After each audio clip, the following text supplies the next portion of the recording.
Am I the a-hole for telling mother-in-law she was dead to me after she showed up in labor and delivery without my mother?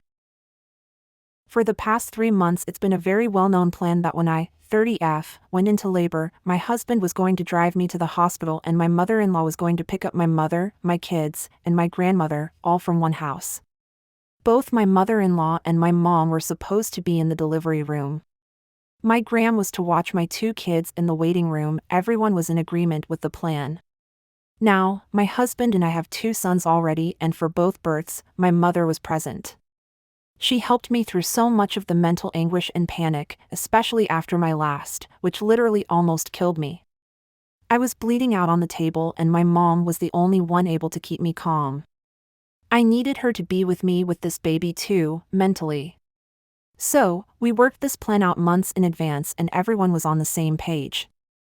However, I go into labor, we make the phone calls to mother-in-law and my mom, telling my mom to be ready and my mother-in-law to go get my mother. An hour and 15 minutes later, mother-in-law shows up at the hospital without my mom, my kids, or my grandmother. She said, "Well, it's late, so we need to just let everyone sleep." It was 9:30 p.m., and then sat her but down on the chair in the delivery room and jumped on her phone. I told her in a pissed-off tone to go get my mom, that was the plan, I needed my mom, etc., and she just wouldn't. At one point saying that she didn't feel up to driving that much. My mom lives 20 minutes from her house, an hour away from the hospital. So, I told her to get the frick out of the room and that she was dead to me.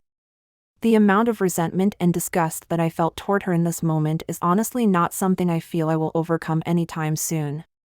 She was pissed, saying that my mom got to experience 2 births already and how she didn't do anything wrong, and she was just being respectful of people's sleep and she wasn't leaving. I had her escorted out.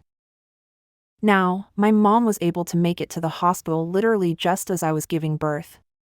My kids and my grandmother weren't able to make it, which bothers me a great deal. We promised our kids they would be the first to meet their sister, outside of us and Grammy.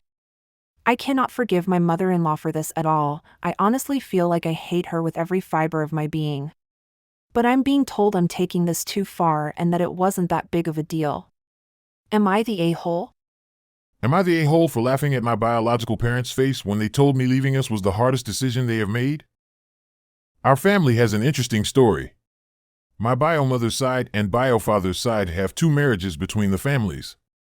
One of them is our bio-parents and one of them is between my bio-mom's brother, 55, and my bio-dad's sister, 54. My bio-mom Linda and bio-dad Chris actually met in my uncle's and aunt's engagement dinner when both of them were 16. Linda and Chris are still complete wrecks. Chris was the troubled one of the family who would have problems with school or the work, and Linda has addiction issues since she is 14. When they met and started to have a relationship, both sides of the family tried to break them up. They even sent them to different countries, but they stole $50,000 from their families, managed to come together and ran away when they were 19. They got married in a third world country and they had me, 25M, and my twin brother when they were 21 years old. They thought we were deadweights, so they left us in the hospital and went into another country. Luckily, they checked into the hospital with their passports, so the hospital reached out to the embassy. Then they found my grandparents and they brought us back home, and we have been raised by our uncle and aunt since. We call them mom and dad. My parents were charged with child abandonment, but after 10 years of being MIA, the charges were dropped, and our families also didn't try to look for them. 2 years ago, they showed up at my dad's parents' house in a completely renewed look. Turns out they have finished their education, had stable jobs in the country, started to get mental health treatments, and they were sober for 9 years, and they have basically put themselves together. The first 6 months, they have only seen their parents in public places, then they were accepted into their house. A year later, they met with us when we were 24. Me and my twin brother started to have a relationship with them, and we are somewhat cordial right now. Last week, our abandonment topic was brought up, and Linda said it was the hardest choice they have made. I started to laugh uncontrollably after that, and when they asked, I told them they had multiple choices to come back, and they didn't, and our families were right not to trust them. They would always be watching them, and they should accept that at this stage. My mom started to cry, and they left shortly after. All of the family except my brother think I am being too cruel, and I should apologize, but I think they had to hear the unfiltered truth. Am I the a-hole? Am I the a-hole for refusing my parents their grandchildren because they unalived my cat? I, 26F, moved to a new state about a year ago to live with my husband, 24M. When we were moving me down, I had a cat named Kylo, cutest little tuxedo cat with the personality to follow. I had to house Kylo with my parents until my husband and I can afford to bring him home. I had had a few cats pass away from being outdoor cats, Shy from a hit and run, Ashley from a nasty neighbor poisoning her, and Pumpkin running away. When I dropped Kylo off to my parents, I explicitly told them to keep Kylo inside and that he was strictly an indoor cat. They agreed when I initially dropped him off, but after moving down, I'd get messages saying, "Oh, but he's curious, he just wants to see." Side note, my parents own 3 dogs and keep the back door open full time. I constantly told them, "No, Kylo is an indoor cat, keep him inside." I begged and begged them to respect my decision with my cat, and I had thought they had. I received a phone call from my father saying that Kylo was hit by a car and killed today. In the midst of sobbing and yelling at my dad, "I told you, Tio, keep him inside." My dad said, "Oh, stop, it's just a cat," so I promptly hung up on him and immediately called my best friend, 26F. After a good cry and a stern talking, my husband and I decided to keep my parents from watching their grandchildren without us there, no matter the circumstances. If they can't respect my one wish with my cat, what is to say they will respect my wishes with my children? So am I the a-hole for not allowing my parents the chance to babysit their grandchildren?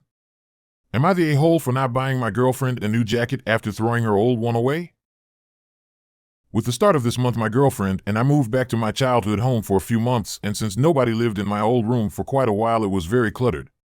So, a few weeks before we moved and I went to my old room with my dad to get rid of old stuff I didn't need anymore, like old clothes and just any other junk I found in there. In the meantime, my family put some of my sister's clothes in the closets as well as other stuff I wasn't entirely sure whose they were. So, while I'm there cleaning and throwing stuff away, I see a woman's shirt and a jacket in one of the closets. I take a picture and send it to my girlfriend and ask her if they are hers. She responds, "No, they are your ex's." I said, "Very funny, but wrong." At this point, I put my phone back in my pocket and threw the clothes away to continue clearing out the room. Next time I look at my phone, I see that my girlfriend shortly after my last message wrote, "They are mine, yes." Now at this point, the trash bag with her clothes is alongside at least 5 other trash bags in the public bin, so I didn't feel like going picking through trash trying to find them and left them there.